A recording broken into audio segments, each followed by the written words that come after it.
Вести на Канал 8. Добар ден. Општинскиот совет за безбедност во патниот сообраќај во Кучани одржа седница на која беше разгледана точката за измена на режимот на сообраќај на неколку улици во градот. Заклучоците од седницата е Општинскиот совет за безбедност да направи детална анализа и да излезе со конечно решение во кој правец би биле еднонасочни улиците или Линденска, Кеј на револуцијата, ВМРО и доктор Николиќ. Да се направи детална анализа и Општинскиот совет за безбедност во патниот сообраќај во Кучани да излезе со конечно решение во кој правец би биле еднонасочни улиците и Линденска, доктор Николиќ, Кеј на револуцијата и ВМРО. Е заклучокот од седницата на Општинскиот совет за безбедност во патниот сообраќај што се одржа во салата за состаноци во општината. Претходниот предлог беше тие правци да бидат на движење, да го задржат правецот на движење од раскрсницата Шеплен до горе до плоштадо, со тоа што на другата улицата, значи Кеј на револуција, би била еднонасочна надолу према реката. Сега имаше предлог од советникот Ѓорги да се направи друга анализа за да се сменат правците на движење на возилата од кружниот тек према плоштадот, а другата улица да се смене со обратен правец на движење од плоштадот кон раскрсницата кај Чеплената. Од реализираната јавна расправа на оваа тема на која се слушна мислењето на граѓаните, дел од жителите на улицата и Линденска беа против измената на режим на сообраќај на оваа улица. После јавната расправа, околу 50 на граѓани до општина Кочани поднеле петиција со која се согласуваат за воведување на измена на режимот, што значи дека мислењата на граѓаните за овој предлог се поделени. Затоа на седницата беше разгледан предлогот улицата и Линденска да биде еднонасочна за сите возила, освен за товарни возила при дотур на стока, за што ќе биде поставен соодветен знак, што значи дека само тие возила ќе може да ја користат улицата во двата правца, за сите други ќе биде еднонасочна. На седницата стана збор и за двете помошни улици што ги поврзуваат доктор Николиќ и Гоце Делчев, при што едната од правец на зградата на Евана кон Црвен крст, а другата во спротивна насока. Инаку, целта на воведување на новиот режим на сообраќај на споменатите улици е да се подобри безбедноста на сите учесници во сообраќајот на најфреквентните улици во градот, посебно на пешаците и велосипедистите, како и намалување на бројот на сообраќајни несреќи во централното градско подрачје. Невладината организација Авена од Кучани го реализира проектот Инклузија на деца роми во јавните предучилишни установи. Во проектот се вклучени 25 деца од детските градинки во Кучани и 56 деца од Виница. 25 деца роми на возраст до 6 години во детските градинки во Кочани се вклучени во проектот Инклузија на децата роми во градинка. Проектот го реализира невладината организација Авена од Кочани во соработка со Министерството за труд и социјална политика и Ромскиот едукативен центар од Скопје. Целта на проектот е социјализација на децата роми во градинките и подигање на свеста кај родителите во однос на потребата од предучилишно вклучување на децата во образовниот процес. Бројот на заинтересираните родители кои сакаат нивните деца да бидат опфатени во образовниот процес во детските градинки секојдневно се зголемува. Повеќето од овие деца не го познаваат добро македонскиот јазик, па затоа во градинките преку игра и влијание на нивните врсници, како и на воспитувачките, ќе се срушат тие бариери и децата подготвени ќе влезат во образовниот процес, истакнуваат од организацијата Авена. Проектот Инклузија на децата роми во градинка се реализира и во општина Виница и во него се опфатени 56 деца од предучилишна возраст. Училишен прибор за учениците од социјално ранливите групи донираше општина Кочани. Дистрибуирани се во сите 5 основни кочански училишта.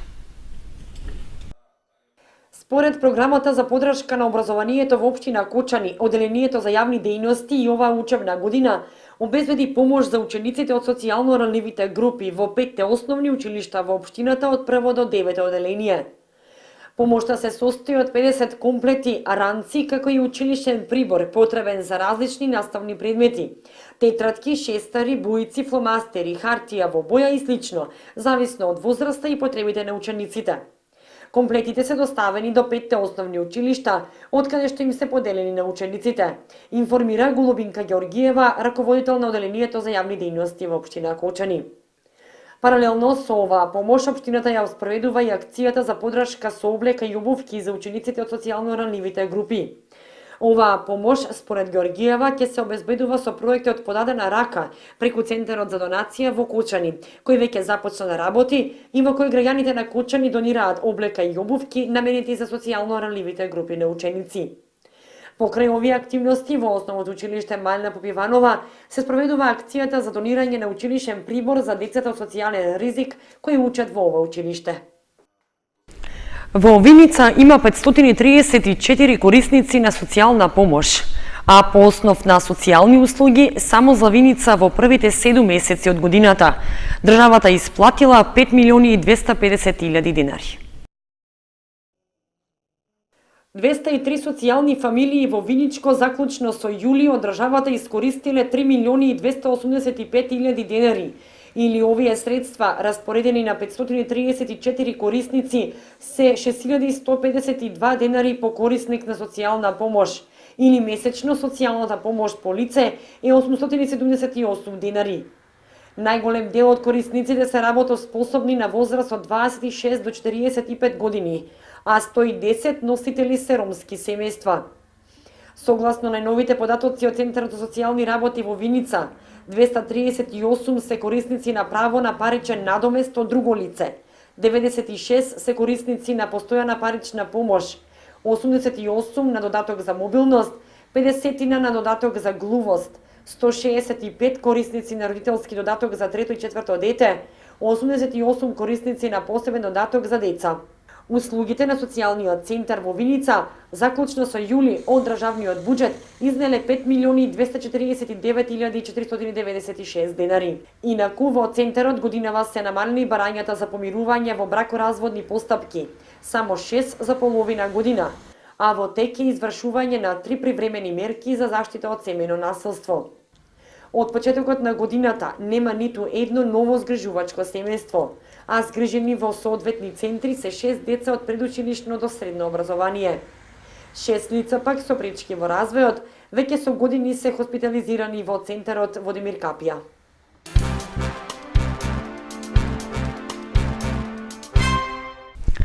И Кочани со богата програма се вклучи во одбележување на 8 септември, денот на независноста на Македонија. Организираше Бела ноќ со активности и случувања во Центарот за култура Бели Мугри. Активностите за одбележување на денот на независноста и празникот на Кочани започнаа со изложбата на графики од Принтнет студиото од Бугарија во ликовниот салон на Центарот за култура Бели Мугри, со што и започна Белата ноќ во Кочани.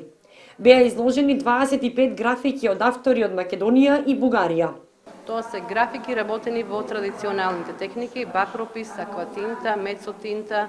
Значи тоа се техники кои што се работат доста макотрпно, бара посложен процес во нивната изработка и е подолготраен процес. Во графичкиот колектив Принтнес од Софија членуваат авторите Зоран Мише и Павел Целковски од Охрид и Горан Тричковски од Делчево и Васил Ангелов и Иван Матеев од Софија.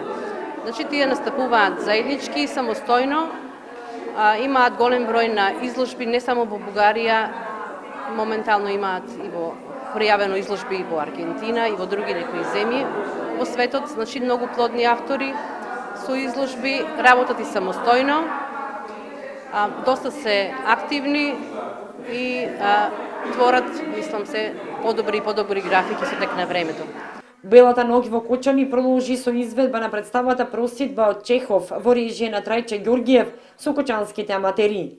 На сцената во Центарот за култура Бели Мугри се одржа фолклорен концерт, на кој настапија фолклорните групи Мугри и Кочани, а по фолклорниот концерт настапија рок музички групи од Кочани и Штип.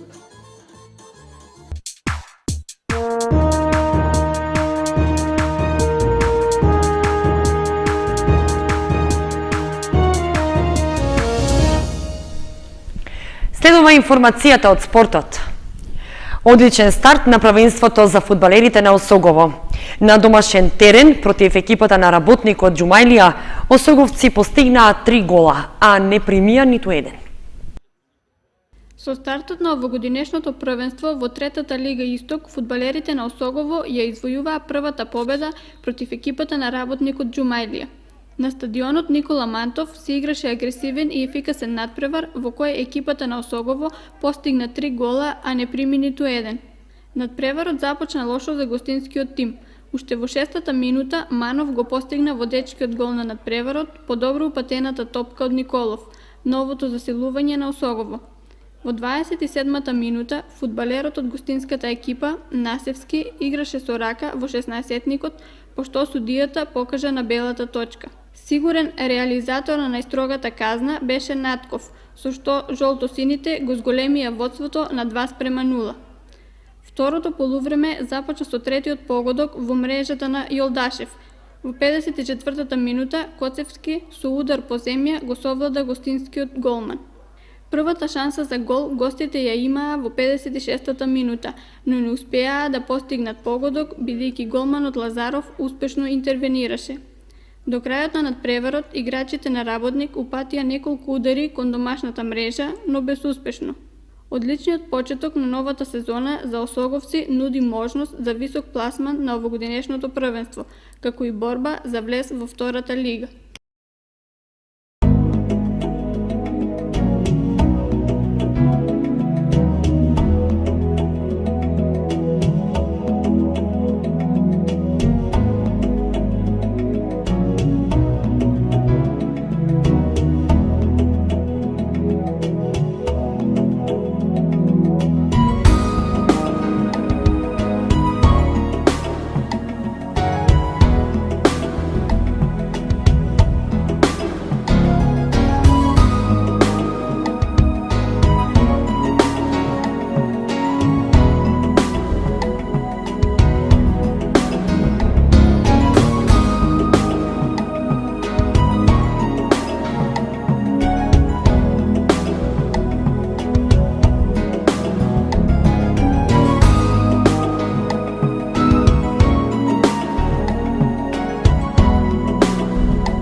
Временската прогноза беше последната информација во вестите на Канал 8. Имајте убав викенд. Довидување.